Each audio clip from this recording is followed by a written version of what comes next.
Hello दोस्तों, आप सभी का स्वागत है अपने ही चैनल जीके माध्यिका पर। दोस्तों, आज के इस वीडियो में एसएससी एमटीएस एग्जाम 2023 के लिए प्रैक्टिस सेट नंबर 9 देखेंगे, जिसमें दोस्तों most important GK GS questions के साथ साथ एक्स्ट्रा फैक्ट भी देखेंगे। तो वीडियो अंत तक जरूर देखिएगा और चैनल पर नए हैं तो चैनल को सब्सक्राइब जरूर कर लीजिएगा। तो चलिए आज का वीडियो शुरू करते हैं।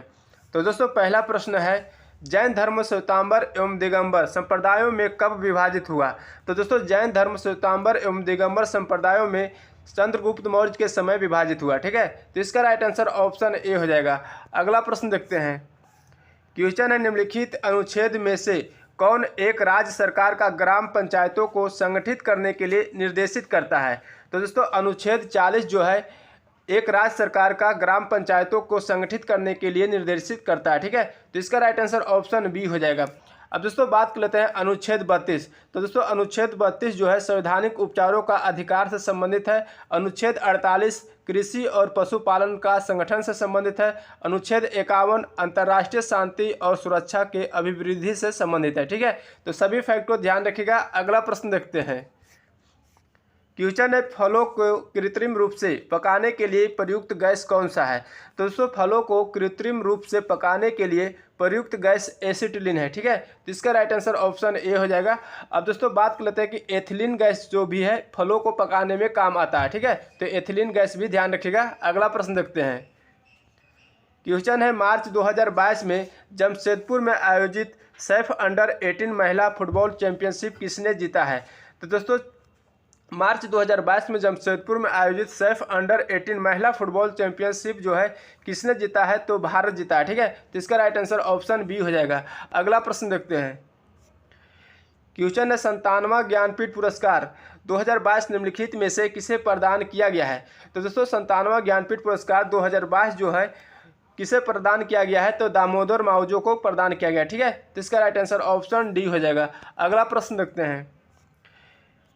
क्वेश्चन है, भारत की किस नदी को वृद्ध गंगा कहा जाता है।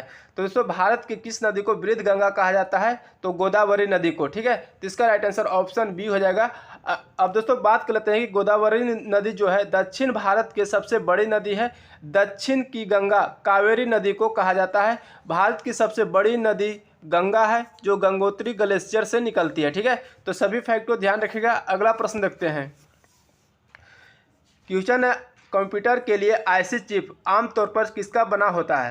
तो दोस्तों कंप्यूटर के लिए आईसी चिप जो है आमतौर पर सिलिकॉन का बना होता है। ठीक है, तो इसका राइट आंसर ऑप्शन सी हो जाएगा। अब दोस्तों बात कर लेते हैं कि आईसी चिप की खोज किसने किया था। तो दोस्तों आईसी चिप का खोज जो है जैक किल्बी और रॉबर्ट नोयस ने किया। ठीक है, तीसरी पीढ़ी के कंप्यूटर में इंटीग्रेटेड सर्किट यानी आईसी का इस्तेमाल किया गया है। कंप्यूटर के जनक चार्ल्स बेबेज है। भारत के प्रथम उपग्रह आर्यभट्ट है। ठीक है, तो सभी फैक्ट को ध्यान रखिएगा। अगला प्रश्न देखते हैं। क्वेश्चन है, भारतीय संविधान में संसद के दोनों सदनों के संयुक्त बैठक का प्रावधान किस देश के संविधान से प्रेरित है। तो दोस्तों भारतीय संविधान में संसद के दोनों सदनों के संयुक्त बैठक का प्रावधान जो है किस देश से प्रेरित है। तो ऑस्ट्रेलिया से। ठीक है, तो इसका राइट आंसर ऑप्शन ए हो जाएगा। अब दोस्तों बात कर लेते हैं कि संसद के संयुक्त अधिवेशन की अध्यक्षता कौन करता है। तो संसद के संयुक्त अधिवेशन की अध्यक्षता जो है लोकसभा अध्यक्ष करता है। ठीक है, यह संविधान के अनुच्छेद 108 में वर्णन किया गया है। ठीक है, तो सभी फैक्ट को ध्यान रखिएगा। अगला प्रश्न देखते हैं। दोस्तों क्वेश्चन है, ताजे पानी के सबसे बड़ी झील लेक सुपीरियर कहाँ स्थित है। तो दोस्तों ताजे पानी के सबसे बड़ी झील लेक सुपीरियर जो है संयुक्त राज्य अमेरिका में स्थित है। ठीक है, तो इसका राइट आंसर ऑप्शन सी हो जाएगा। अब दोस्तों बात करते हैं कि भारत के सबसे बड़ी मीठे पानी का झील जो है वुलर झील है जो जम्मू कश्मीर में है। ठीक है, भारत के सबसे बड़े खारे पानी के झील सांभर झील जो राजस्थान में है। भारत की सबसे बड़ी तटीय झील चिल्का झील जो है ओडिशा राज्य में है। ठीक है, तो सभी फैक्ट को ध्यान रखिएगा। अगला प्रश्न देखते हैं। दोस्तों क्वेश्चन है, राजतरंगिणी नामक ग्रंथ का फारसी में अनुवाद किसने किया था। तो दोस्तों राजतरंगिणी नामक ग्रंथ का फारसी में अनुवाद जो है मौलाना सौरी ने किया था। ठीक है, तो इसका राइट आंसर ऑप्शन सी हो जाएगा। अब दोस्तों बात कर लेते हैं कि राजतरंगिणी नामक ग्रंथ जो है कल्हन द्वारा लिखा गया है। कुमार संभवत शकुंतलम रघुवंशम कालिदास द्वारा लिखा गया। ठीक है, तो सभी फैक्ट को ध्यान रखिएगा। अगला प्रश्न देखते हैं। क्वेश्चन है, गुलाबों की लड़ाई गुलाबों की लड़ाई कहाँ हुई थी? तो दोस्तों गुलाबों की लड़ाई जो है इंग्लैंड में हुई थी। ठीक है, तो इसका राइट आंसर ऑप्शन सी हो जाएगा। अगला प्रश्न देखते हैं। क्वेश्चन है बुकर सम्मान से सम्मानित प्रथम भारतीय महिला कौन है? तो दोस्तों बुकर सम्मान से सम्मानित प्रथम भारतीय महिला जो है अरुंधति राय है। ठीक है, तो इसका राइट आंसर ऑप्शन ए हो जाएगा। अब दोस्तों बात कर लेते हैं, अरुंधति राय को the God of small things के लिए बुकर पुरस्कार 1997 ईस्वी को दिया गया था। ठीक है, तो ध्यान रखिएगा। अगला प्रश्न देखते हैं। क्वेश्चन है थॉमस कप किस खेल से संबंधित है? तो दोस्तों थॉमस कप जो है किस खेल से संबंधित है? बैडमिंटन से। ठीक है, तो इसका राइट आंसर ऑप्शन सी हो जाएगा।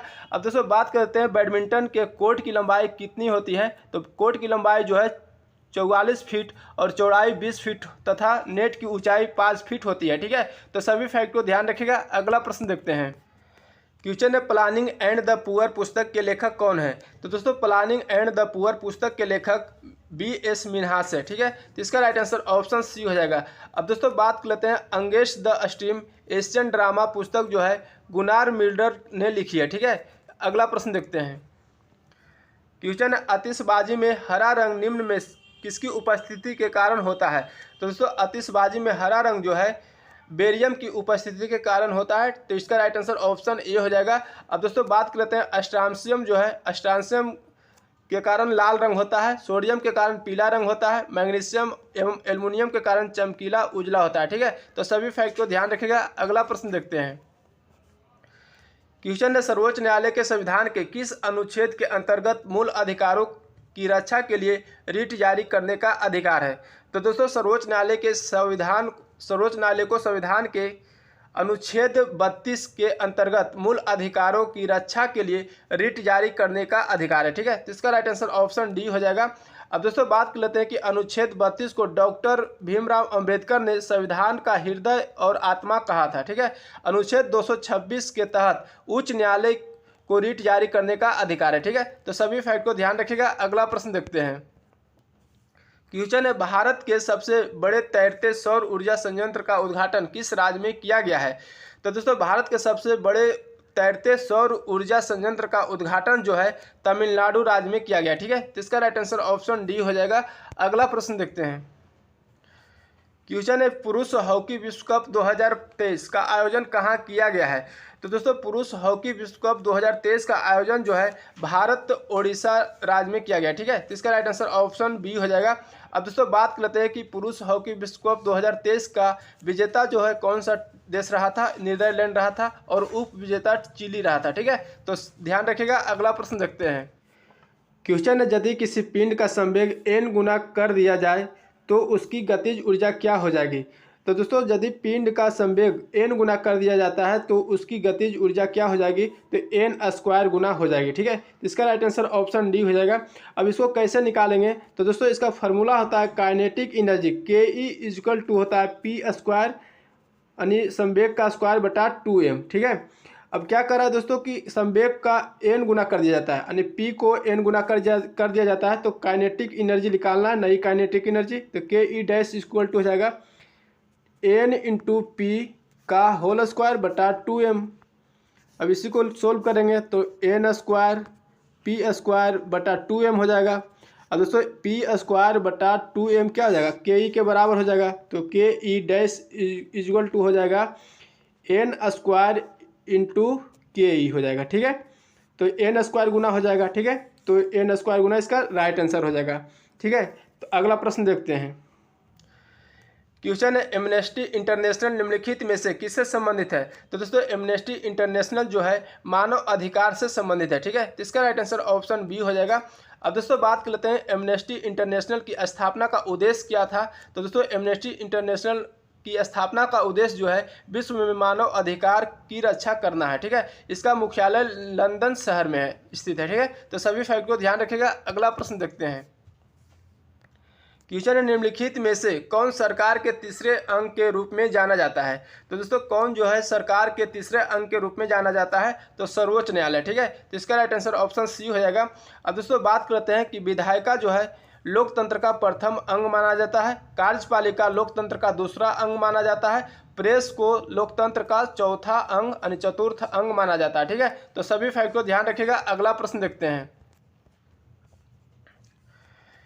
क्वेश्चन है, लोक लेखा समिति अपने वार्षिक रिपोर्ट किसे पेश करती है? तो दोस्तों लोक लेखा समिति अपने वार्षिक रिपोर्ट जो है लोकसभा अध्यक्ष को पेश करती है। ठीक है, तो इसका राइट आंसर ऑप्शन बी हो जाएगा।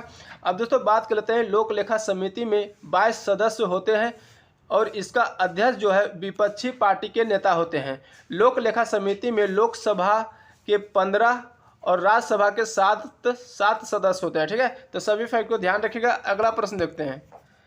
क्वेश्चन है, जब तेल पानी पर तैरता है तो पानी का पृष्ठ तनाव क्या हो जाता है? तो दोस्तों जब तेल पानी पर तैरता है तो पानी का पृष्ठ तनाव काफ़ी कम हो जाता है। ठीक है, तो इसका राइट आंसर ऑप्शन बी हो जाएगा। अगला प्रश्न देखते हैं।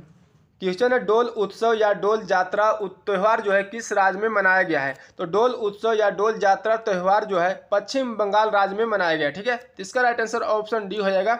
अब दोस्तों बात कर लेते हैं, भोगली बिहू, काटी बिहू, अम्बुबाची मेला, बैखो उत्सव, बांचुआ महोत्सव, ये सभी असम राज्य में मनाया गया है। थुम्बी ड्रैगन फ्लाई महोत्सव, अट्टू कल पोंगल, ये सभी केरल राज्य में मनाया गया है। सरहुल त्यौहार जो है झारखंड राज्य में मनाया गया है। ठीक है, तो सभी फैक्ट को ध्यान रखिएगा। अगला प्रश्न देखते हैं। क्वेश्चन है, सोनल मानसी का संबंध किस नृत्य शैली से है? तो दोस्तों सोनल मानसी का संबंध जो है भारतनाट्यम और ओडिसी दोनों नृत्य शैली से है। ठीक है, तो इसका राइट आंसर ऑप्शन डी हो जाएगा, ए और बी दोनों। ठीक है, अब दोस्तों बात कर लेते हैं, कल्याणी अम्मा रागनी देवी जो है मोहिनी अट्टम शास्त्रीय नृत्य शैली से है। रुक्मणी देवी अरुंडेल टी बाल सरस्वती भारतनाट्यम शास्त्रीय नृत्य शैली से है। बिरजू महाराज, लच्छू महाराज, सितारा देवी, शोभना नारायण सभी एक कथक नृत्य शैली से संबंधित है। ठीक है, तो सभी फैक्ट को ध्यान रखिएगा। तो दोस्तों आज के वीडियो यहीं तक रहने देते हैं, फिर मिलेंगे अगले वीडियो में नए सेट के साथ। अगर वीडियो अच्छा लगा तो लाइक करिएगा, चैनल पर नहीं तो चैनल को सब्सक्राइब करके बेल आइकन जरूर दबा लीजिएगा। जय हिंद।